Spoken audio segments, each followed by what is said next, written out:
Okay, we're good. All right, good evening, everybody. Welcome to the City Council meeting for North Bend, Washington, February 16th, 2021, via virtual meeting, as we've been doing now for just about a year. On tonight's consent agenda, we've got 6 items. We have citizens' comments. Your Honor, did you want me to acknowledge who is present, council I'll members? get there in just a second. Thank you. Yeah. Citizens' comments, announcements, presentations, and then followed by the introduction of the sewer system plan. And yes, please, would the clerk confirm the roll? All are present with the exception of Council Member Garcia, Your Honor. Thank you. We'll note that the pro tem is not in the building this evening. Okay, with that, consent agenda, 6 items. May I have a motion, please? So moved. Got a motion So by moved. Mr. God Health, second by, I believe that was Mr. Elwood. Elwood. Thank you very much. All in favor? Aye. Any opposed? Being none opposed, we are approved and it is unanimous. Citizen comments. At this time, if you are a member of the public and wish to speak to council on an item not on tonight's agenda, you may indicate in the chat box or by *9 if you've called in by phone. We do have an item on the agenda later, which you'd have an opportunity to speak also. So this is for items not on tonight's agenda. If you are there, please indicate and you'll be called on.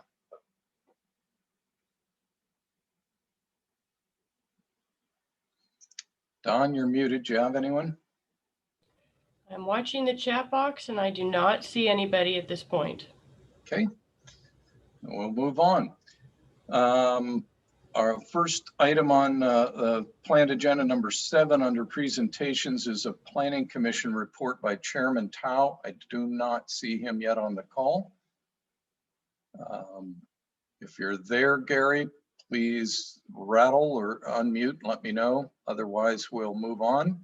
And wait, we were having, just so council is aware, we were having some difficulty getting it arranged for this evening. And so if he's unable to join us, we'll move that to another time.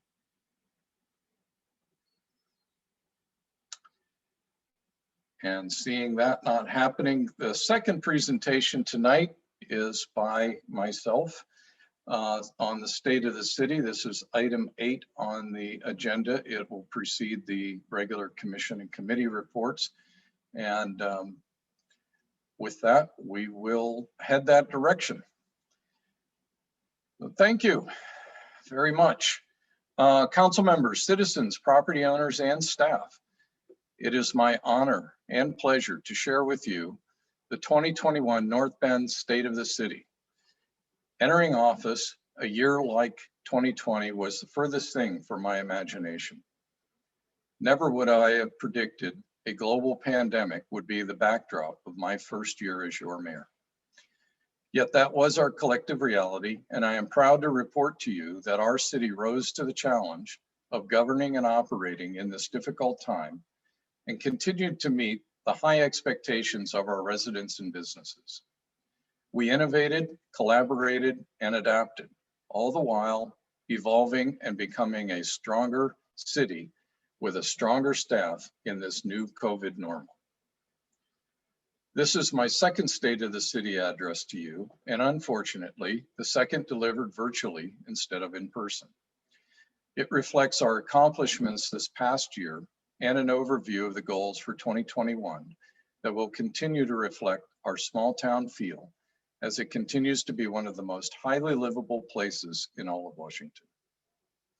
While currently City Hall remains closed and will for some time yet to come, our staff across the board responded to adapt to the delivery of quality service while concurrently abiding by healthcare guidelines to keep themselves and you safe. Today, I can say, while looking back is truly with 2020 vision, although the pandemic has touched nearly all facets of our lives here in North Bend and beyond, there were other events that highlighted our ability to both maintain and gain under challenging conditions. January snows and February floods events last year highlighted the skilled coordination of our Public Works Department. Crews stayed on top of plowing and kept roads passable. When heavy rain raised groundwater levels to areas not experienced in the memory of longtime residents, crews were in the field assessing drainage issues across the city. We were again tested just a few weeks ago with a snowstorm and power outage that also impacted cell communications and internet connections across the region. Again, staff-led emergency coordination was quick and responsive. Roads were cleared of debris and detours established in areas with downed power lines. We stayed in constant communication with utility providers and relayed that critical information with regular updates as best we could to our residents. In many ways, one of COVID's major impacts was that of time.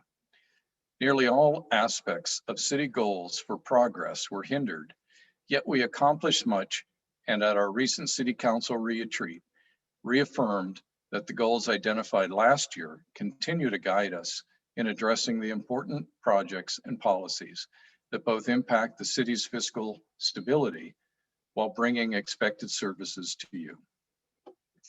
The city's top priority continues to be securing our long-term water security. While slower than desirable, we made solid progress towards science-based and regulatory approved solutions that will ensure our goals of community, economic, and environmental health are met. We also transitioning from phase 1 to phase 2 of the wastewater treatment plant improvements and are nearly ready to go out for a bond issue for funding. The third leg of fundamental infrastructure delivery is that of transportation, and multiple transportation improvement projects are moving forward or finished, such that I can say we have made solid progress across the board on our long-term infrastructure improvement planning. In our multifaceted approach to water security, local, state, and regional approvals of our updated water system plan have been accomplished in close consultation with regulatory agencies and interested parties. That planning document includes a number of water mitigation options, which we continue to explore to identify the best and most cost-effective long-term mitigation water solutions that consider regulatory requirements, environmental regulations, and cost to ratepayers, and all intended to reach that water resource security. If you're not familiar with this topic, I encourage you to visit the city website and read through the FAQs on water resources posted there. With SEPA complete in early January, we continue to work with the county toward approval and regulatory compliance on one of those options, the Cascade Golf Course Mitigation Water Right. Also, last year, City Council approved a stepped-up program to aggressively combat water leakage through aging water meter and water main replacements. We are targeting the replacement of up to 500 meters by year end and are in full design on a major water main replacement in 6th Street.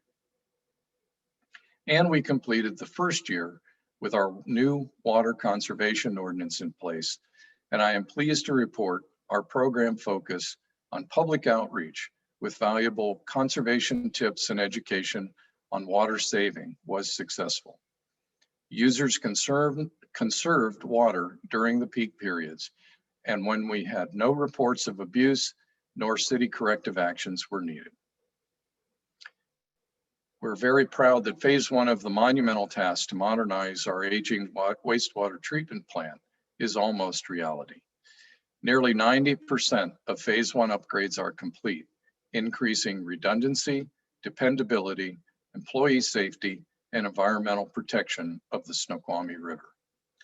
Phase 2 design is now over 50% complete, and council is considering the sewer rate study results tonight, a key component for phase 2 bonding.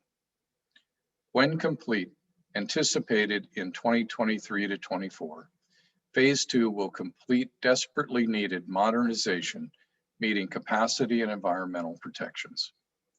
For those of you recent to the community, by which I mean up to 30 years ago, This is the first significant upgrade since the plant was built in the 1950s. To say that it was time would be a significant understatement.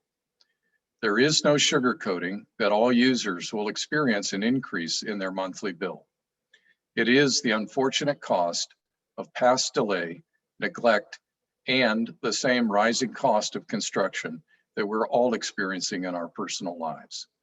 I thank this council for facing the hard choices and making the commitments needed to not push the burden into future generations, or worse, ending up with an environmental failure.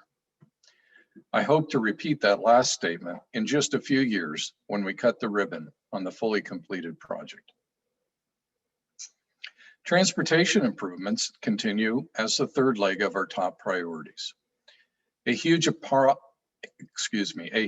accomplishment on that front was the completion of the Park Street roundabout, which has enhanced public safety, decreased vehicle congestion, and improved traffic mobility on North Bend Way.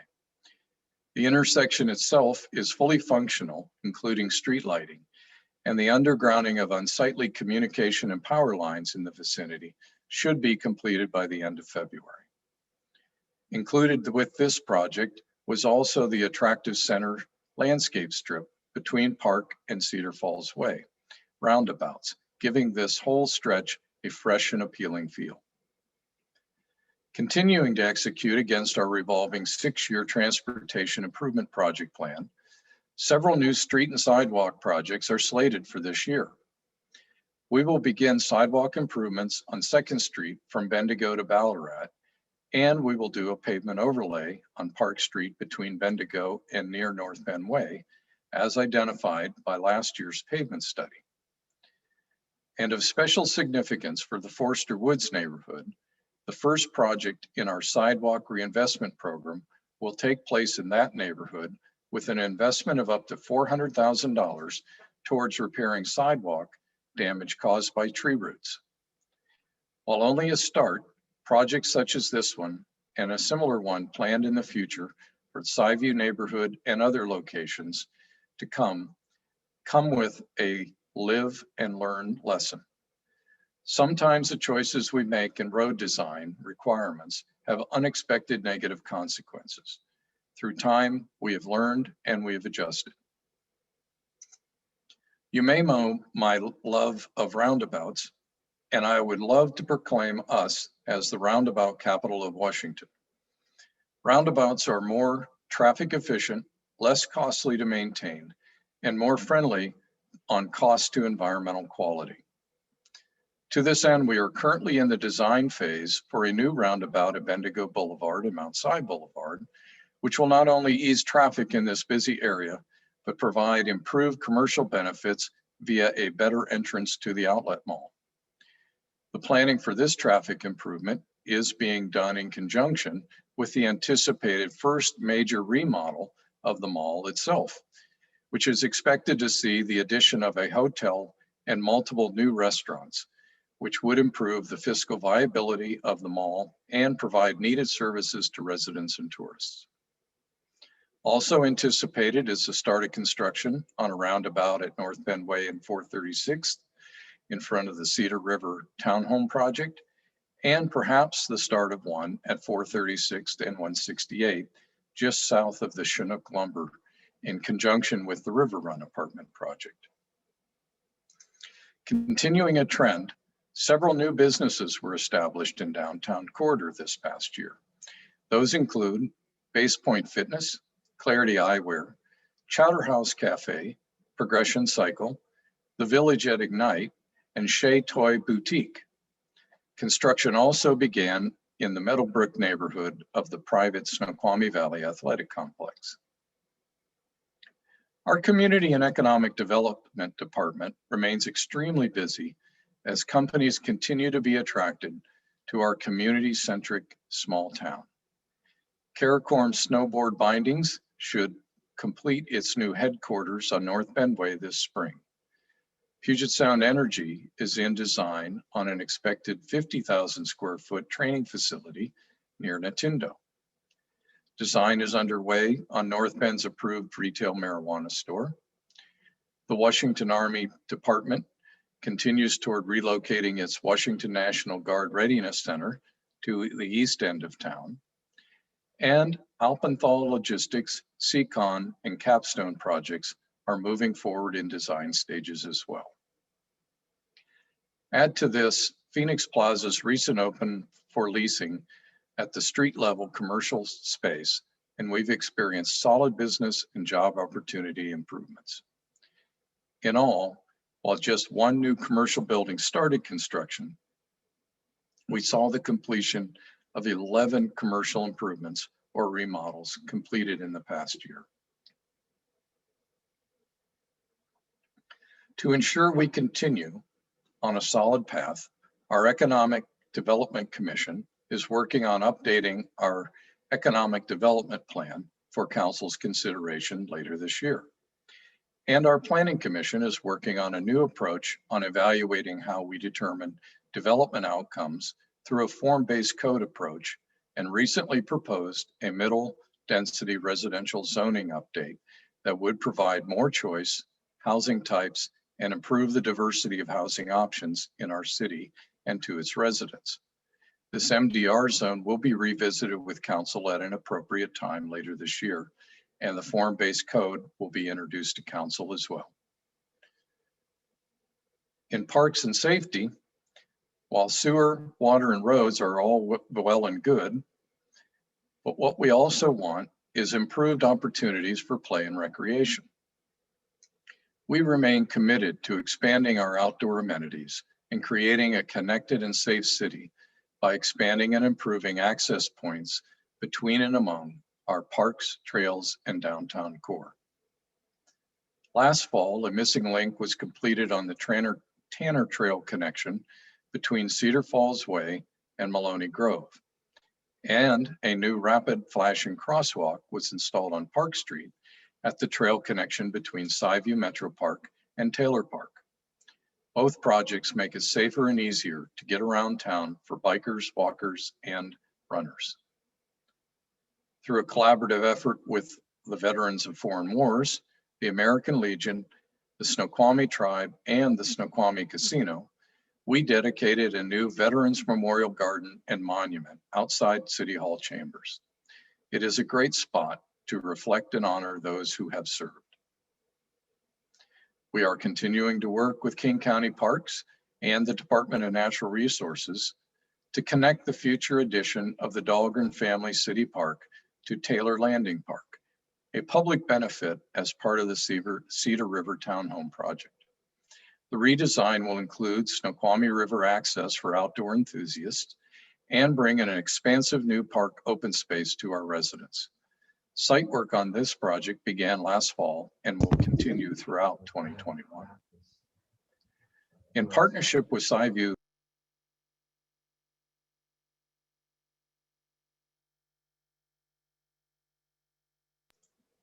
somebody muted me?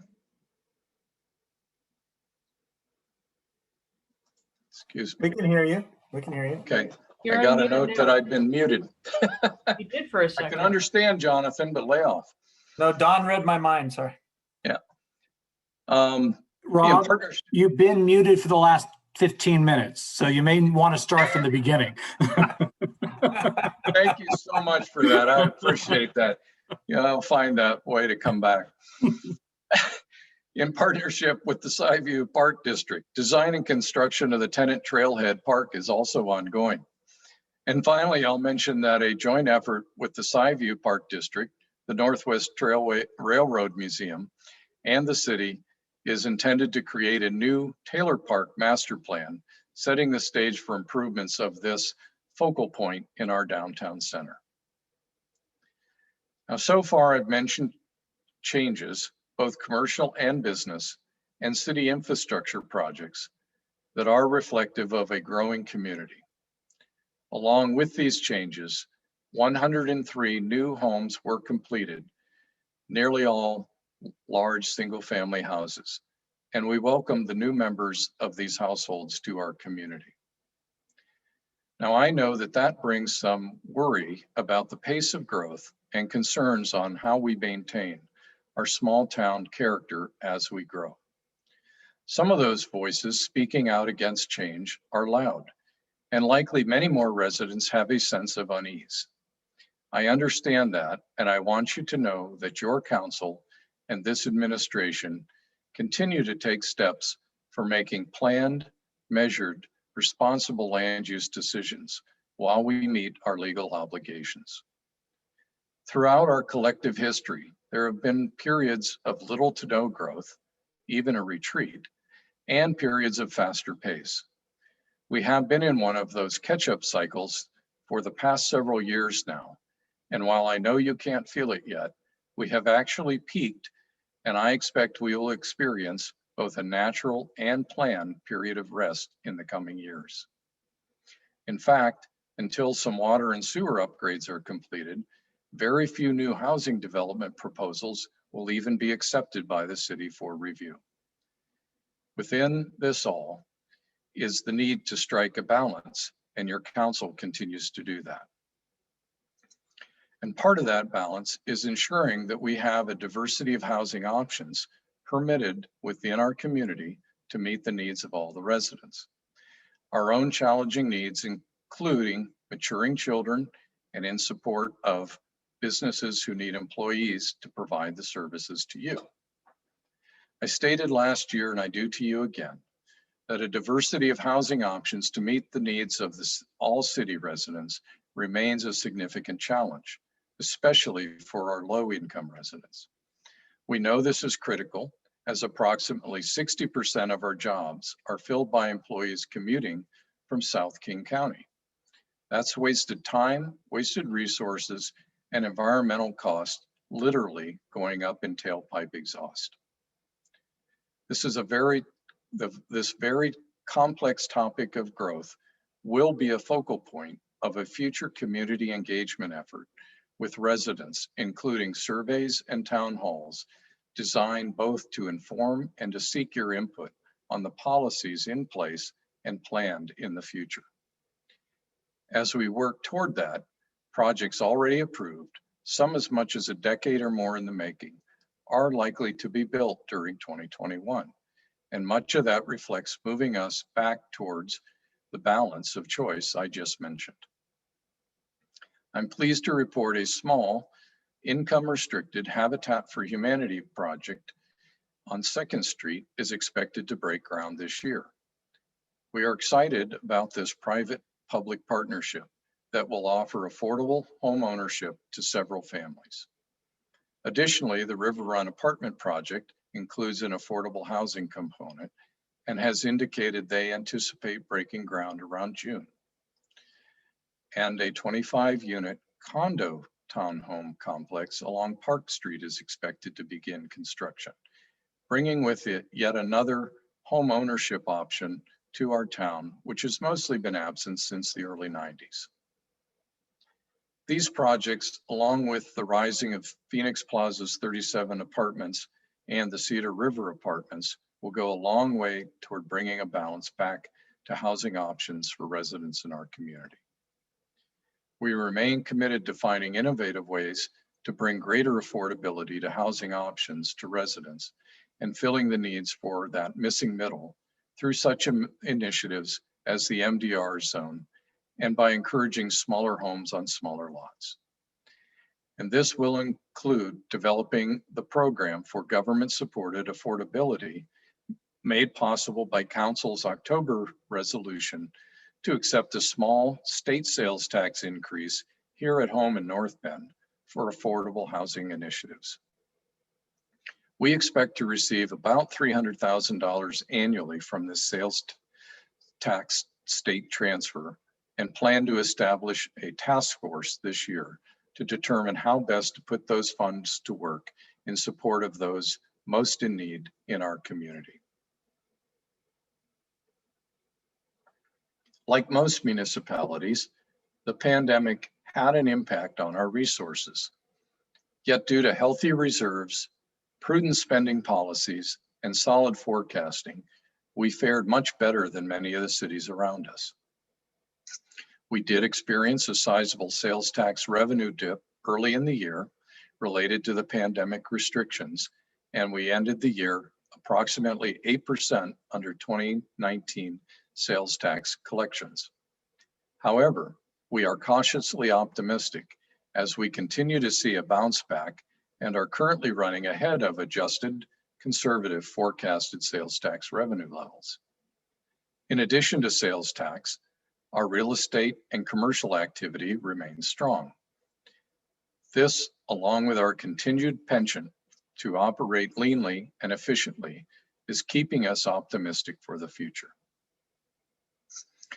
With this insight, your City Council recently approved the new biennial budget, which, while it cut cash reserves by approximately $500,000, reflects revised anticipated revenues and tightened many spending goals.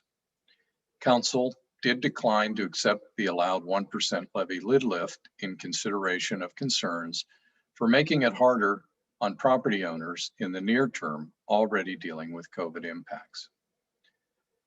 The overall outcome resulted in our general fund resources and programs taking the brunt of the hit, while enterprise, capital, and restricted funds remain largely intact. This budget guides our spending for 2021 and 22 and is regularly reviewed and revised as new insight and information comes available. It is a solid and sound budget. In our forward planning, we continue to evaluate necessary steps to address shifts in revenue resources and growing operating and maintenance obligations. We have stepped up already concerted efforts to secure grants and low-cost financing for infrastructure improvements, and are hopeful that a renewed focus at the state and federal level will help in this regard. Our continued fiscal responsible approach will also continue to result in favorable bond ratings for those times, like the, like the treatment plant overhaul, that require bond funding. Looking into the crystal ball, we anticipate lower real estate excise taxes in future years and expect to offset with strong sales and business tax growth and progressive property and specialty use tax policies, which continue to ensure sound fiscal stability for city operating and capital budgets. We're all aware at this point, 1 year in from our start of the COVID-19 pandemic, that 2021 will most likely be another year dominated by this event. Yet we are optimistic about the vaccine rollout and its expected positive effect on the economy at large. We know this won't happen as fast as we would like, so we must maintain vigilant and strictly followed public health guidelines while we wait. The health of our community, your health, is paramount. All other facets of life require it. As we proved last year, despite challenges like a worldwide pandemic, we can maintain high levels of service that our residents expect. We can continue to thrive. We have strong, flexible staff members and elected officials dedicated to the North Bend community. The bar was raised high last year by unexpected challenges, but together we rose to meet it for the greater good of North Bend, and thus ensuring the citizens of North Bend continue to enjoy a highly livable small town that's truly easy to reach and hard to leave. Please keep up your safe practices, stay healthy, and let us hear from you. Thank you very much. Council, thank you for indulging me in that. Appreciate your time, and I hope that our public got some good information out of it. Dawn, have we seen Chairman Tao join us yet? No, we have not, Okay. unless he is on the phone. Gary, if you're there, you'll need to unmute and let us know you're there.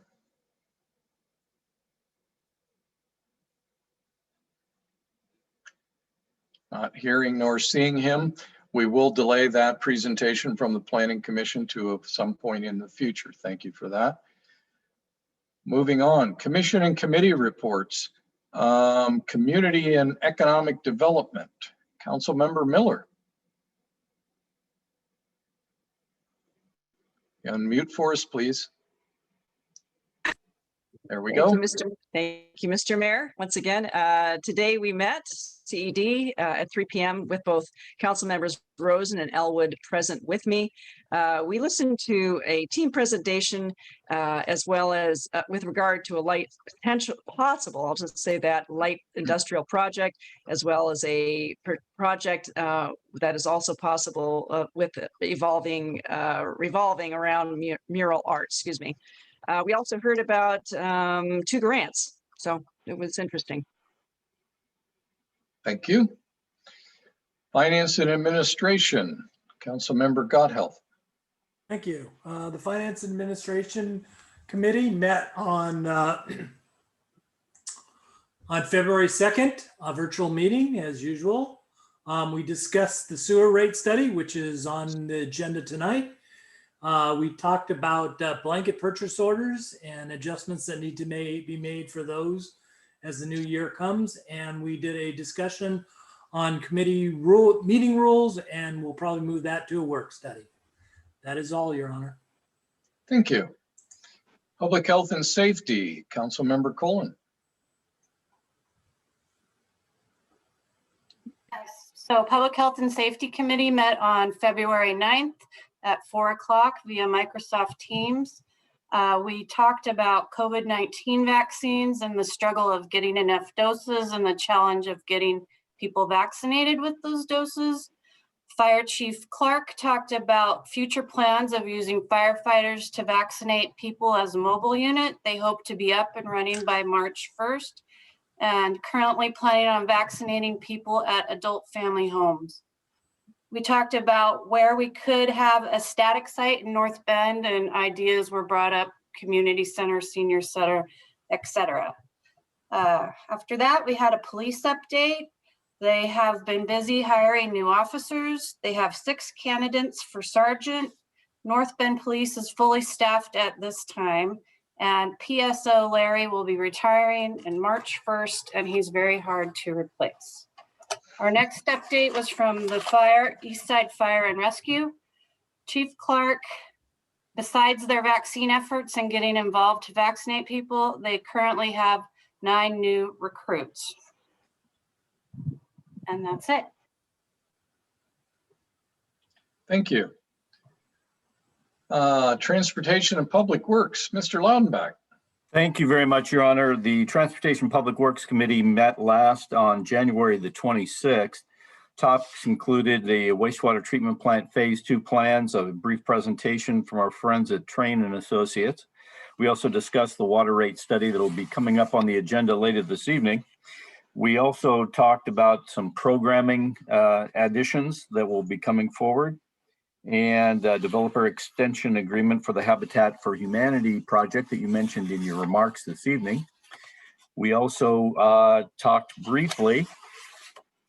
We had 11 items on the agenda. The resolution to approve the Veterans Memorial Garden ILA with Post 79, and reviewed the WSP.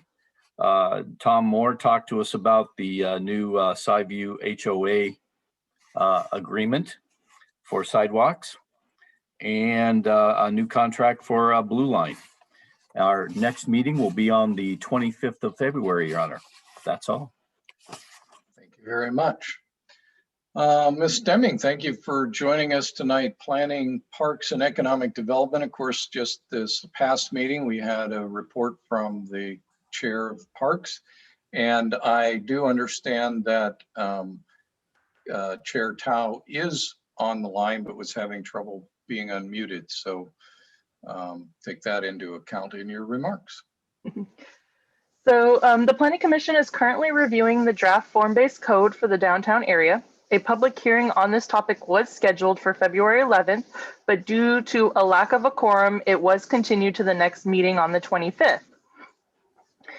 Which they will then discuss, like as I mentioned, the form-based codes. The Park Commission met on January 27th and reviewed and recommended their 2020 annual report and 2021 work program, which Chair Mina Rudd presented at your last council meeting. The Parks Commission also provided feedback to the Skyview Metropolitan Park District on Skyview's development of a recreational program plan and discussed further ideas for a conceptual proposal for a mural at the wastewater treatment plant. The Parks Commission will next meet on March 24th and will discuss the strategic planning for pursuing future park projects, including grants, potential project partners, and future recommendations to council for funding based on the park's capital facilities plan. The Economic Development Commission met on January 26th and voted in Chair Corrine Wilson and Vice Chair Martin Maison-Pierre. They discussed the economic development plan, including finalizing the recommended vision and further discuss the goals. At the next meeting scheduled February 23rd, they will hopefully finalize the plan goals, review the North Bend economic baseline study, discuss how conditions may have changed with COVID, and build from that baseline study. If additional time is available, they also will discuss a SWOT analysis, a strengths, weakness, opportunities, and threats analysis of the North Bend economic situation. Thank you.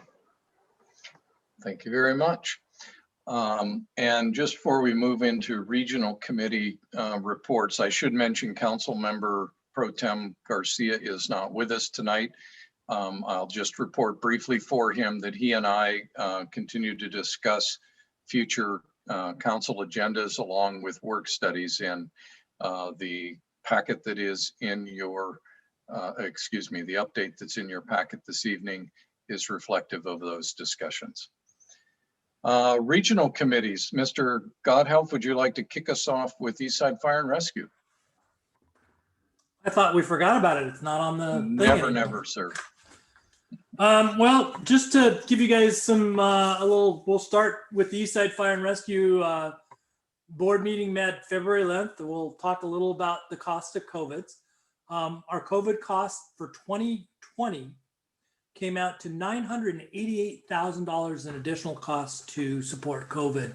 Not that they're looking for more funds out of us, but that's being absorbed by looking at cuts in other places. But it was interesting to hear that number. So far out of pocket this year, we're at about 179,000. The other thing that came out of that meeting was we identified several thousand masks that have been provided to us by King County that were counterfeit. The good news is we identified them before they were sent to each, or they were given out to our employees to be used. And we're working currently with King County to get those replaced since we identified those, and we identified them for the whole region. Other than that, we continue to work on PFAS and trying to get through that work plan this year. We talked about the Issaquah Clothing Food Bank shared space, where we're going to take the current location and share it with them, which will bring down costs for everybody. And then where we're planning on putting a temporary fire station in Issaquah, looks like it's going to be close to where the Sammamish launch is in the meantime until we find a permanent location. That is all tonight for Eastside Fire and Rescue. Thank you. Mr. Laudenbach, anything on SCA pick? Certainly, SCA met on February the 10th. We discussed the 2021 state legislative session and what's moving forward and what appears to have momentum. We also discussed countywide planning policies, which are currently being modified, including some of the trickle down that we've seen in terms of our target numbers in terms of development. We talked about the King County Regional Homelessness Authority and its new director, and levies and ballot measures coming up in the upcoming year, one of which sparked a bit of discussion. The Best Starts for Kids initiative is up for renewal this year. And when somebody says something's up for renewal, naturally the mind says, okay, they're just going to re-up the way it was before. Apparently in August, we'll be looking at a 65% increase in the levy. So that might be something that everybody who follows these things and taxpayers in general might want to make sure that they study exceptionally closely because it's going to be a significant increase. And that's it, Your Honor. Doesn't sound like a simple renewal. Thank you, Mr. Loudenbach. Those were the ones that were on my mind. Council members, many of you serve on other committees. Is there someone else who has a committee report from a regional committee? Ms. Colon. The Snoqualmie Valley Transportation Committee, we met on February 12th via Zoom. It was the first meeting of the year, and they had a lot of good information about COVID. If you know someone who's 65 or older that needs to be on the wait list that hasn't been able to get a vaccine, there's a number they can call, 425-333-4152. They also talked about future plans to increase rural service in our valley. They have a findaride.org website that is very user-friendly. You can use this to make a reservation. Essentially, they will pick you up at your house and take you to the closest rural city for service demands. They're also going to be eventually in the future trying to service rural areas to neighboring cities, and they'll be doing that with fixed route or circulators. It's going to have a frequency of 60 minutes or less, Monday through Friday from 5 a.m. to 9 p.m. and Saturdays and Sunday from 7 a.m. to 8 p.m. They do have flyers about this that they had made before COVID, and I have requested that they please send them to North Bend and we can distribute them at the Senior Center, Outlet Mall, high school, etc. King County Metro offers a van pool program, and apparently it's been a huge success for our McDonald's workers from getting from Kent to North Bend, as well as Nintendo. So they have a website called rideshareonline.com, and if you are interested in being in a van pool, they can help set you up. That's it. Thank you very much. Anyone else? Did I miss anyone? Mr. Miller, anyone for staff that I missed? No, I think you did a great job, Mayor. All right, thank you very much. And with that, then we will close out commission and committee reports and move on to introductions.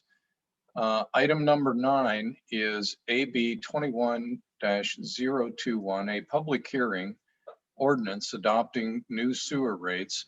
Be Ms. Maska. We will take the staff report, any clarifying questions from council, then I will open the public hearing to hear back from anyone who wishes to speak on this item. And then depending on how that proceeds this evening, we will probably close the public hearing. And this is just a first reading. So with that, Ms. Maska. Thank you, Mayor. As you recall, last week we had a work study where one of the primary focuses was on the sewer rate study that began in 2019 by the FCS group and has continued on until recent days. You saw the PowerPoint presentation. Sergey from the FCS group is here again this evening, and he will go through the PowerPoint presentation again for the public's benefit who was not at the last work study and not able to see that. And then we will go ahead and be able to answer any of the council's questions. So Sergey, if you could please go ahead and, okay. And I will share my screen with you here in just a moment.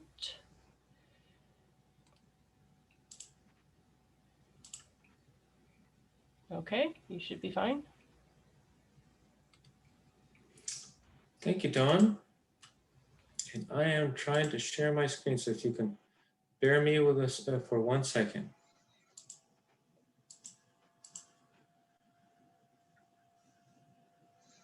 Each platform presents its own challenges, Sergey. We get it. It is. It's not letting me select the file, so really apologize for that delay. There we go. Okay, can you see my screen? Got it now. All right, and can you see the full screen version? Yes. All right, well, thank you, council members, for taking the time to meet with me again this evening to go over the rate study update. As a quick kind of introduction, this will be very similar to the presentation from last week. So hopefully, if you had some additional questions following that meeting, again, it'll be very consistent and somewhat fresh in your mind. For those of you who were not able to attend, on this slide, you'll see a brief overview. We're going to go over the rate study process. We're going to get into some of the key assumptions that went into the update, and then we'll dive into the findings. So conceptually speaking, these type of studies include two key steps. They include a revenue requirement, which looks at the overall needs, and rate design, which focuses on developing the actual fixed and variable charges for the sewer utility. And today's focus really will be on that revenue requirement discussion. As a high level discussion of what it is before we dive into it, a revenue requirement is a comparison of rates today to your ongoing expenses. Really the emphasis when we develop studies such as these that we want to make sure each utility can support themselves on a standalone basis. That means not relying on outside sources such as funding from other utilities or the general fund. So again, their sewer rates need to fund sewer expenses. And when developing these type of plans, we really want to make sure we can sustain our costs, not only today, but into the future. And we target not only direct expenses, such as the clear ones as operating debt and capital, but also making sure we're setting our rates on a sustainable basis and incorporating financial policies to guide our rate setting process. In terms of this update, we are going to be discussing a 5-year period, 2021 through 2025. We did make sure there's no surprises outside the 5-year period, but we are focusing strictly on that 5 years. On the customer growth side, we're assuming approximately 2% to escalate our revenues into the future for our forecast, which applies both to ongoing rates and estimating new connections per year in GFCs. And these include in the front end mainly the connections that have already been secured through the city, and 2% approximates around 63 to 66 new ERUs per year in terms of new connections. And these are ERUs, so it doesn't distinguish if it's residential, non-residential, it's just equivalent residential units. On the expenses side, we are using the 2021 and 22 budgets as our baseline. We did review it in quite a bit of detail with staff to make sure we're not including any one-time expenses in our escalations into the future. And we applied an inflationary factor ranging from 2.5% to 5%, depending on the type of expense. Now, the average annual weighted inflation rate was about 3%. And finally, on to some of the key assumptions, we do have some existing debt. We have one revenue bond associated with our phase 1 loan. That one is approximately $473,000 per year for the sewer utility in that 5-year period. We also have 3 low interest loans ranging from $200,000 or $203,000 up in 2021. And they actually dropped down to about $14,000 per year, with 2 of those loans being fully repaid within that 5-year period. So our total debt is about $677,000, dropping down to $489,000, which opens up capacity for additional debt or rate funded capital type concepts. In terms of capital itself, we have about $27 million of projects scheduled in the works in the 5-year plan. A lot of them, or most of them, are front loaded and really focusing on those phase 2 projects. Now, in order to fund this plan, we are assuming the use of cash, reserves, GFCs, and new debt. And on the new debt side, there are 2 loans being considered. One's actually been secured, the 2021 Public Works Fund loan of about $1 million. It's a short-term loan, pre-construction type loan, and it is assumed that is going to be repaid by 2024. So it's a very short-term type borrowing, but at a very favorable low interest rate. The second one is a revenue bond, the $24 million specifically tied to the phase 2 projects. It's being in the works right now with the city's financial advisor. So that is being in the process, being developed, and it is estimated in 2021. So putting everything together, you'll see the summary of the revenue requirement on this slide. Here, the bars represent expenses made up of the dark color at the bottom, the cash operating expenses, followed by the orange and existing debt, and yellow showing you what the new debt service is. Now notice the yellow piece shrinks after a while. Again, that's due to the public works loan being a short-term pre-construction fund loan, which gets repaid by 2024. On the revenue side, which is represented through the black line, you'll see that under the current levels, we're not quite sufficient to meet our needs on an ongoing basis. Now you'll notice there's a small jump in 22 that is occurring because we are assuming the use of general facility charges to pay for that debt service for that phase 2 project. So we're trying to pay for that project partially through the use of general facility charges. But overall, our rates are slightly below, and as we go in the future, as our inflation is outpacing our growth rate, we are becoming more deficient if no rate action is taken. So what can we do about it? On this slide, you'll find a summary of the recommendation for annual implementation. And here, really, we're focusing on 2022 and thereafter, since the 21 increase was already adopted and it was tied to annual CPI, Consumer Price Index adjustment. So really, on the docket here, the discussion-wise is 2022 and thereafter. And at this point, we're really forecasting inflationary level of adjustments needed to keep up with our costs to meet coverage and our annual debt service. The issue we may run into in the future if we don't incorporate these is we might hit coverage issues in a couple of years beyond 25. What does that mean for a typical customer? Typical customer using 14 cubic meters on a monthly basis. That's important. That's kind of the average currently for the city. That represents a little under $3 per month per year type of adjustment. That concludes our discussion for rates. Any questions before I switch gears a little bit and move on to one-time fees through general facility charges? Okay, and we can always circle back as well. Not seeing any. Move on. Thank you. Thank you. So the next topic, we'll talk about our general facility charges. Now, unlike your ongoing fees, these are one-time charges imposed on new development as a condition of service, and they can apply to certain upsizing or capacity upsizing redevelopment. Now, in terms of legal authority, the revised code of Washington 3592/25 grants cities and towns authority to impose these fees and provides guidance in terms of what type of costs can be recovered through these fees. And really the main guidance here is that the costs need to be based on the cost of the system, meaning they're tied to assets or capital projects that are necessary to serve growth. And they need to be assessed on based on a proportional share of capital investment or tied to capacity. So they need to be proportionate. Now, since they are tied to capital, they can only be used, the revenues from these charges can only be used to pay for capital directly through payments of projects themselves or indirectly through the payment of annual debt service associated with those projects. In terms of developing these fees, usually these charges will have two cost components. The first one we refer to as the existing cost basis, and I always refer to this one as an equity type charge, where your current customers have constructed a system that has some sort of extra capacity.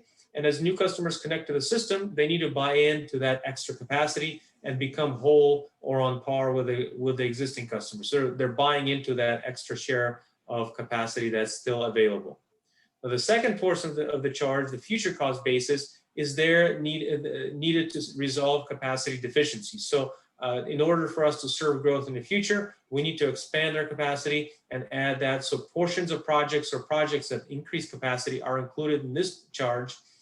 And once you calculate both of these, you divide them either by the current and future customers or capacity, or future only for the future cost basis, since we're isolating those type of projects only. And those two components come together to make up the updated general facility charge. So performing the calculation, we calculate two charges. Now, just as a quick refresher, in the city, there are two separate charges based on area. One we call is the ULID area, and one is not a ULID area. And just as a reminder, within the ULID area, those customers are paying for a collection main construction through a separate payment mechanism through an ULID charge. And to avoid double counting, we want to make sure we don't assess them a portion of the charge that's related to collection. So that's why there's that cost difference between ULID and non-ULID charges. Now, the charges that are calculated today or are presented today are based on the maximum allowable charges. and you can set them up to that level, but not above it. So comparing our non-ULID maximum allowable charge to existing rates, which were recently adjusted with CPI in January, the charges are actually slightly lower by about $186. So here we would have to actually decrease them by that amount down to the maximum allowable rate. On the ULID area, the charges can actually go up for the 5/8 or 3/4 inch meter and above based on the proportionality between the meter sizes by about $764.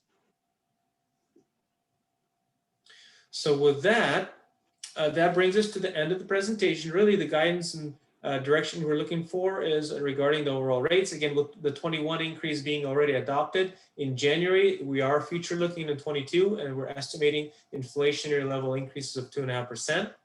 And on the JFC side, the non-ULID charge needs to go down just a little bit, and the ULID charge can go up about $700 or so. Any follow-up questions? Thank you, Sergey. Council, any clarifying questions before we open the public hearing? I do appreciate, I know that you've seen this and studied it, so good. Okay, seeing none, then I will open the public hearing. I see the time as 7:56. Dawn, do we have anyone wishing to speak? We do, Your Honor. Hopefully I pronounced your name right. Sherry Cooper, please unmute yourself, state your name and address for the record, and you have 3 minutes. You did well, Don. Sherry Cooper, 301 North Tacoma Avenue, Tacoma 98403. My family owns approximately 30 acres zoned EP1 in the Tanner District. And then additionally, we have partner ownership in an 11-acre parcel zoned EP2, which is adjacent to Ken's Truck Town. And if a rate increase is what is required at this time to resource phase 2 completion of the WWTP infrastructure in North Bend, then we support the council in approving AB 21-021. Thank you, Sherry. Are you done? I'm done. Thank you very much. Dawn? Next, Kevin Brewster, please unmute yourself, state your name and address for the record, and you have 3 minutes.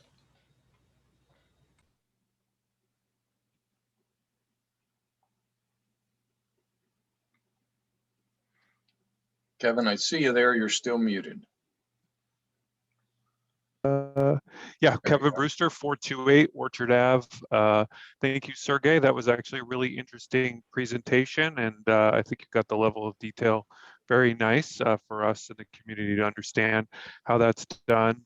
I was interested, it sounded like there were 2 models there for pricing in the future growth, whether you added them together and spread them out over everyone who's in the pool, or if you had a different charge for people who were coming in, and maybe I just misunderstood that. I'm just kind of curious on how the models put together, and if we're expanding and providing for future growth, is there a difference for people coming in versus people who've been paying for the system over all these years? I don't know if we get a chance to address that. Thank you very much. So appreciate it. Thank you for your comment. Next. Next, Wendy Miller, please unmute yourself, state your name and address for the record, and you have 3 minutes. Great, thank you. Wendy Miller, address is 6814 Denny Peak Drive, Southeast Snoqualmie, 98065. My husband and I are also the owners of property at 1422 Bendigo Boulevard North, which is the future athletic facility that's under construction. Appreciate being here tonight, and I just wanted to support the council, hopefully moving forward with this ordinance, as no one likes rate hikes. I think everybody can agree on that. Honestly, it's maybe one of the very few times in my life it will actually come out of my mouth that I'm a proponent of a rate hike. But there are times when it is necessary, and this is one of those times. While I understand that times are difficult for many of us, I don't want to minimize the current economic climate, but we're not talking about a significant increase in order to achieve a 21st century upgrade to basic services to the city. Yeah, as we saw from Sergey, it looked like on average, we're talking about $35 per year over the next 4 years. That's what residences will pay. I think that equals about 10 cents a day, where I think you can find that between the couch cushions or between the seats in your car. Businesses like mine, we will obviously end up paying more when we connect to the sewer. And then as users, we'll also be paying more as a business. And so, however, if this doesn't pass and we don't move forward with this and we cannot complete the phase 2 of the wastewater treatment plant, the future of my business may not exist if you don't pass this ordinance, which will ultimately be a huge financial lapse for the city. I'm sure, you'll hear some folks that this is only happening because of development. Unfortunately, fortunately, really, we're in a city that is, 20, 30 minutes away from some of the largest metropolitan areas in the country, and continuing to grow. The city is going to grow. There's no doubt about that. But as Mayor McFarland mentioned tonight, the way that we do that is very smart, but it still has to grow. And eventually we need to expand, and we need to expand the services that we have. And businesses will be part of that. But ensuring that we have a proper functioning wastewater treatment plant to serve your constituents and those that provide services to your constituents is just common sense. It seems trivial when we have so many other issues going on that we're debating providing normal basic services at a minimal price increase to the people of North Bend. To not move this ordinance forward is, well, kind of poopy, and that pun is very much intended. Need you to wrap up your comments. Please keep moving the city forward. Thank you. Thank you, Wendy. Appreciate it. Mm-hmm. Okay. Joel Molander, please unmute yourself, state your name and address for the record, and you have 3 minutes. Thank you. Joel Molander, President, Puget Western, address is 6903 Pinehurst Avenue Southeast, Snoqualmie 98065. Mayor McFarland and City Council members, thank you for the opportunity to share my thoughts with you this evening, and thank you for the work completed to date by city staff toward the future delivery of both water and sewer capacity, the latter being the topic of this evening's discussion. As I've shared with you previously, and as Ms. Miller also has emphasized this evening, basic utility services are the foundation of environmentally and economically balanced development, all envisioned in alignment with the culture and character of the city of North Bend. As Mayor McFarland mentioned, Puget Western is working to bring the Washington National Guard, Puget Sound Energy, and other job-creating companies to the city of North Bend, and we look forward to working with the city to make these opportunities a reality. I strongly encourage your continued investment in sewer and other utility infrastructure needs in support of smart growth within the city of North Bend, and we look forward to our continued partnership toward our shared objectives. Thank you. Thank you, Joel.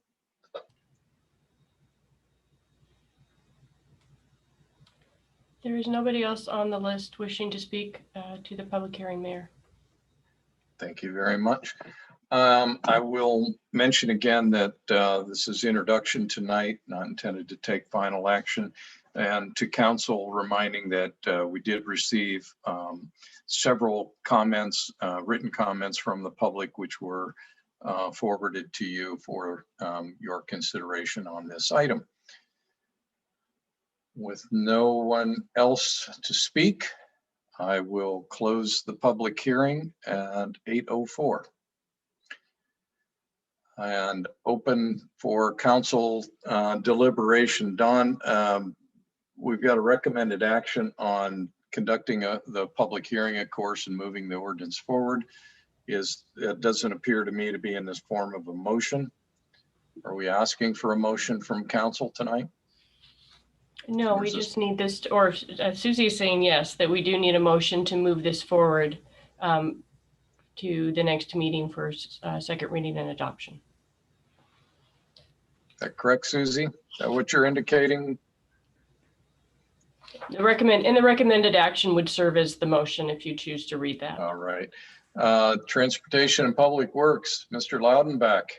Thank you, Your Honor. The motion, not written as a motion, but as will be stated here, is to conduct a public hearing, move the ordinance setting sewer rates and general facility charges, and amending the taxes, rates, and fee schedule for a second reading and adoption on the March 2nd, 2021 council meeting. Thank you. I have a second. I have a second by Ms. Miller. Thank you very much. Mr. Loudenback, as is in keeping, would you like to speak about the rate study, the motion? I would like to thank Sergey and everybody who worked so hard on putting this thing together. As we said in the last time we discussed this, it could have been a lot worse. And while nobody likes to pay additional, I think that in the scope of things, this is one of the better outcomes we could have anticipated. So I look forward to the March 2nd meeting and a due pass at that point. We need this infrastructure. This has been something that the city has needed for a long, long time. And this is an opportunity to take advantage of, I guess what you'd say is a lull in the economy and possibly be able to move forward in a timely fashion at a relatively affordable rate. So that would be my comments on this particular project. Looking forward to a due pass on March 2nd. Thank you. Ms. Miller? That was, hold on here. Hang on here. Can you hear me? Yes. Okay, great. Ross, that was beautifully put. I concur entirely. So looking forward to that March date. Thank you. Council? So, oh, sorry. Me? Yep. Mr. Elwood? Yes, thank you. And I appreciate the number of folks that have turned out to react to this. And I believe there was some public questions that were posed. So I'm wondering if Sergey, would you mind addressing some of those questions just for the record and for the satisfaction of those who actually attended tonight? I can address the question. Would you mind, are you mentioning? Oh, I believe, Sergey, the way that I heard the question from the public, I think there was just some confusion as to whether there was a difference between an existing ratepayer and a new ratepayer, not about GSCs, but just the monthly rate. Right. Yeah, so the monthly rates will be applicable the same. Doesn't matter what kind of customer you are. If you're an existing customer, we're just connecting to the system. The monthly fee is the monthly fee, and everybody pays based on the classification if you're a residential or commercial type customer. So hopefully it clarifies it. On the new connection charges, it's the same. If it only changes if you're within the ULID or outside the ULID. And again, the big difference, it's a one-time fee. You pay it once when you connect to the city sewer system, and then you don't pay it again. Thank you. And for the benefit of the public, who, if there's anyone on the call who doesn't know our shorthand, ULID is Utility Local Improvement District, and the inside that district being referred to is the eastern end of town, which a number of years ago formed a ULID to connect sewer to the existing plant. Thank you. Council, other questions, comments? Ms. Colon. I've been reading some comments sent in from our citizens, and they are saying that we have the highest rates in King County. And I understand that a lot of other cities share sewage systems, so maybe that's not explained to everybody, but could you please explain why this is? And if we'll ever equal out to be more on par with our sister cities? So I believe I saw the question referencing a survey done a couple of years ago, and it's relative how you look at the survey. In the survey that was referenced, there was a utility that used on average more per month per account compared to the city of North Bend. So a typical person, a typical resident uses less per unit of consumption than in the survey that was performed. So if you use the city's average, you're in the neighboring utility, you're actually not the highest, you are on the upper end. There are a lot of factors that drive into rates development, how rates are, the customer base, how many customers you're serving through, and the amount of costs that you have. So you're a smaller city, smaller community, you have your own treatment plant. A lot of utilities have to either expand or get treatment from elsewhere as well. So a lot of moving pieces and a lot of moving parts. Usually, if folks are lower now, a lot of times it has to do with deferred maintenance. And as there was discussion today, you will catch up eventually. So, working for 15 years in utility rate setting, there's always ebbs and flows. If there's deferral of rate action for years and there's significant infrastructure that has been neglected, you will eventually come due and your rates will go up. So again, it fluctuates depending on each individual utility. Ms. Cullen, did you have anything further? Mr. Elwood. Thank you for asking that question, Heather, because just for the benefit of those that are here and the benefit of the record, and to a point that you had raised, called out earlier, Mayor, is that we have spent considerable time, going through this, walking through this, grilling Sergey, and thank you for your due diligence and being very responsive for all that work. And one of the things that just struck me along the lines of the question, the simple answer is, and Mr. Rigos posed this last time we met, or put it forward last time we met, is that infrastructure varies across different municipalities. And as the mayor said in his address to the city, we've deferred it for over 50 years or 30 years or however many years it was. The point is it's been deferred maintenance, and not all cities are created equal, because that was something that I'd asked for, is can we have a list of competitive pricing schedules? And so it's very articulate and very poignant that Mr. Rigo said, effectively, you can't really do it because it's not apples to apples. So sorry for putting you on the spot, Mark, but would you mind just kind of encapsulating that point a little bit further? Yeah, sure. So City of North Bend, we do, as Sergey mentioned, we have our own wastewater treatment plant. Many of the suburban cities such as Issaquah and Sammamish and Newcastle, they contract with King County for some of that sewage treatment and discharge. So there's costs that may not be, when you're comparing apples to apples, that King County charge that's forwarded on to Issaquah may be separated out. So I think the city of North Bend is actually on the high end for sewer, but we may be on the lower end for storm drainage in other areas. The city did neglect infrastructure in the 80s, 90s, and 2000s, specifically on the wastewater treatment plant. So we're playing catch up right now. We've been playing catch up for 4 or 5 years, and we got 2 or 3 more years to go to finish off phase 2. And then our wastewater treatment plant, thankfully, will be in the 21st century, as we are making a lot of benefits here, such as odor reduction, a cleaner discharge, more capacity, redundancy, beneficial use of biosolids, cheaper hauling costs, and a number of other benefits. So sorry if I took a tangent, a left turn on answering your question, but yeah, it's hard to compare apples to apples across sewer districts. Thank you. Mr. Godhelp. I think it's important to note this is an enterprise fund.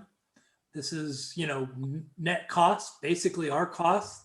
This is not anywhere where any of the money goes anywhere else. And what we charge is based upon what it's going to cost us to operate that with our current configuration and as we go forward. So it's not something we have the ability to supplement and bring down costs. This is really based upon what it costs us. And that's mainly based, if you take a look at, how many people we have compared to other cities, we're running a treatment plant with less people and less people to share it. Thank you. Anyone else? Okay. And with that, and I appreciate all the comments and the public comments, especially as well, and the folks that joined us tonight to listen into this conversation. With that, the motion before you, let me get back to it. Reading as a recommended action is to conduct the public hearing and move the ordinance setting new sewer rates and general facilities charges and amending the taxes, rates, and fee schedule to a second reading and adoption at the March 2nd, 2021 City Council meeting. All in favor? Seeing hands. Any opposed? See none, the motion carries. It is unanimous. Thank you very much for that, Council. Always tough to be in the situation of having to raise rates. So we will carry that forward per the motion. And with that, that brings us to the end of the main agenda and moving on to Mayor, Council, and Administrator concerns and initiatives. Ms. Miller, I saw you first on the line tonight, so we'll give you first crack. You're muted.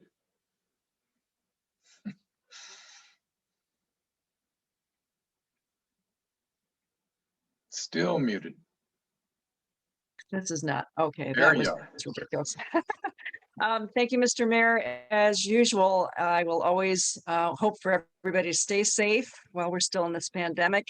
Looking forward to times when we can get together one-on-one and as a group. So just hold tight, everybody, and please take care, and hope everybody's safe from our recent storm. Have a great week. Thank you very much. Mr. Godhealth. Thank you, Your Honor. I'd like just to add, we are beginning to see the numbers go down. It's not because we're getting vaccinated, it's because we are getting more and more people wearing masks. So masks are working in keeping those numbers down. It's something we as a city need to really, or as a community need to continue to embrace until we can get to a point where we have herd immunity. And hopefully, if we're lucky, if he's right, that we can actually all get vaccinated by the end of July, that'd be great. But in the meantime, please do wear your mask. It is helping us. And as we've said before, and I've said this before, I understand there's concern. But if you need emergency and services, it is safe to call 911. It is safe to get help from our first responders and feel safe in this COVID era right now. So please, if you do feel any symptoms of a heart attack or a stroke, please do not hesitate to call 911 and get support. I want to continue to push that because we continue to see a lot of people still concerned about calling when they're in distress. So please do utilize it if needed. Thank you for those comments. Mr. Laudenbach. Thank you, Your Honor. And I would certainly like to reinforce the comments about remaining safe and diligent as we all move toward being able to obtain vaccinations. Hopefully by March, we'll have a better idea about the availability here locally, and we'll be able to have some good news about where local residents can go to get vaccinations as they become available. The one thing I would like to say about our recent storm situation and the fact that we're probably going to have some more storms roll through here in the near future. I wanted to say thank you to everybody in Public Works. You guys were out there plowing the roads, cutting the trees, making sure the path was safe for our citizens. You worked tirelessly, you work long hours, and everybody on the staff that supports those guys, you're doing a heck of a job, and thank you very much. It makes a big difference. We didn't have the snowmageddon we had 2 years ago so far, but you're still out there and doing the job, and we all appreciate it. So thank you very much to everybody on the city staff who's been doing such a great job. That's it, Your Honor. Thank you, Mr. Laudenbach. Mr. Rosen. I'll certainly echo what Ross just said. Thank you to our Public Works guys. just great job this year. I know it's always difficult with the amount of equipment that we do have and the size of the city and the hills up towards Forester Woods, and getting out there, getting it done day after day. We really appreciate it. Great job. Thank you to everyone there. And yep, continue to mask up. Just let's get through it. We're in the home stretch here, folks. Thank you. Mr. Elwood. Thank you. To keep it short, ditto, ditto, ditto, and more ditto. I couldn't express it better than my colleagues. The only sidebar I would note is maybe sending an email. I'll send an email to Republic Services. I appreciated the heads up a day before the garbage is going to be canceled. I didn't get one yesterday, so I went out late last night and trugged my garbage cans up a half a block of slush, only to learn at 7 o'clock or 8 o'clock this morning they weren't coming. So apart from that minor gripe, ditto, ditto, ditto, and more ditto. Good night, everybody. Thank you. And Ms. Quillen. I'm going to steal Ross's words. I had to work this weekend in Seattle. I ended up spending the night Saturday night in Seattle because I did not want to drive home. I got home Sunday night at around 8 p.m. and I was pleasantly surprised. The roads were clear on I-90. The roads were clear in North Bend, and my street had been plowed. It was wonderful. Anyways, thank you guys. Good job. Thank you very much. Mr. Miller, anything for the departments yourself? Well, I want to hop on board because I think these guys did a tremendous job. I've lived in a number of cities that have had to do this, and these guys are good. They've done a real good job. The public works guys, not only throughout the city, but in our parking lot, our own area here, they kept the streets clean. They did a great job. So, kudos to them. They did a lot overtime, but they did a great job. And I'd also like to say I'm really enthusiastic about the amount of work that is cranking through your committees and is going to the staff. We've got COVID and we're not here every day, but boy, there's a lot of wheels moving here, and we really love the council's support. And I think we're going to have a very productive year. Thank you. Thank you very much. Before I move on to my comments, I see we have a distinguished guest just joined us this evening, so I'm gonna call her out. Council member Kathy Lambert just joined us, and as she's joining a little late, she's probably very sad that she didn't get to hear my State of the City address. But Kathy, did you want to share anything with the group since you joined us this evening? Kathy, you are so lucky. You timed it just right, man. Well, I know he worked really hard on it because I talked to him several times while he was working on it. So I hope it turned out as well as you wanted. So thank you. And it was great to see your water plan go through, and congratulations to all of you who worked so hard on that. And I know the mayor would love to do that 6 or 7 or 8 more times in the next couple of weeks. Just because it was so much fun.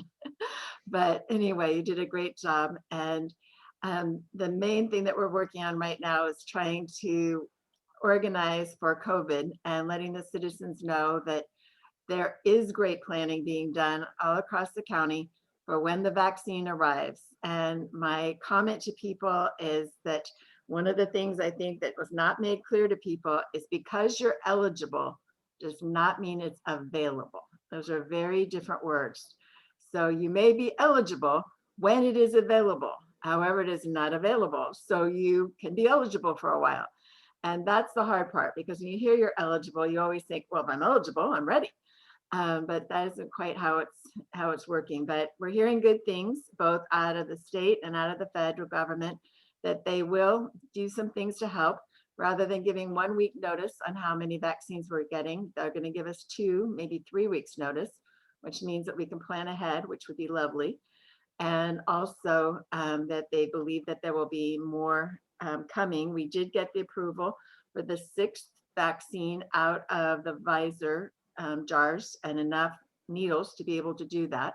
So that will up the amount of vaccine that is available. And of course, Pfizer has said that they are even upping their production schedule so much more than they'd even planned, because Moderna isn't going to be able to meet their production lines. So lots of work's going on. The senior citizens are in a pattern. There are 4 categories, and the Eastside Fire and Rescue has done yeoman's work. I cannot even begin to tell you how much I appreciate Eastside Fire and Rescue and all the firemen across the entire county who have really stepped up to the plate and done fabulous work and getting vaccines into people's arms.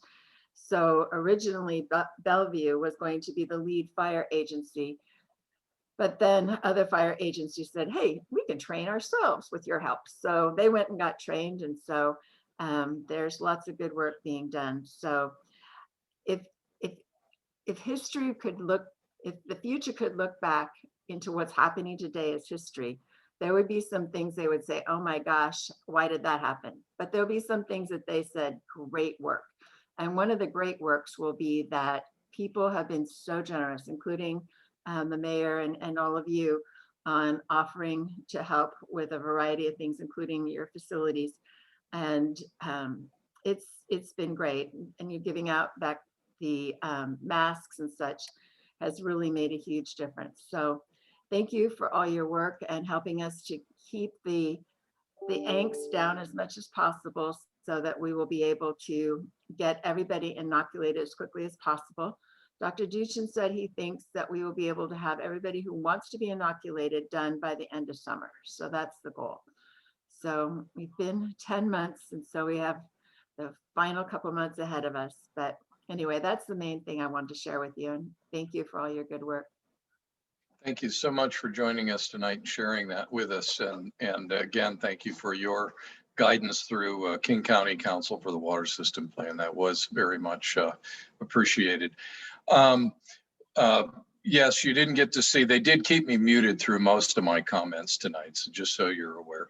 And I thought it was so profound. Thank you for council's indulgence in letting a honored guest chime in there. So I'll echo pretty much every council member's thank you to our public works crew for keeping everything clear in the recent snowstorm. There we go again. Thankfully, this one was fairly light. Although I got a little bit worried when I saw the thunder and lightning this evening, but we got there. A reminder to residents that our snowplow map, along with helpful tips to ensure our streets are accessible to snowplows when needed, is available on the news section of the city website. Also available at that same location are the updates to the city receives from Republic Services related to garbage delays and pickups, as mentioned this evening. And I will remind again, you would be receiving a notice from Republic about a change in service day in the near future as well. City did recently install a new large wayfinding sign near North Bend Way and Mount Si Road. The signage will help direct visitors from this popular entrance point to one of the city's most popular outdoor recreation areas to the downtown North Bend businesses. City wishes to thank the Port of Seattle for providing funding for this new sign through their Economic Development Grant Program. And with that, while there's many other things that I might say this evening, I'm going to leave it at that. I've certainly spoken enough this evening. I would entertain a motion to adjourn. So moved. Second. I have a motion and a second. All in favor? Aye. Thank you very much. We are adjourned. It's unanimous. Great. Night, everybody. Thanks all.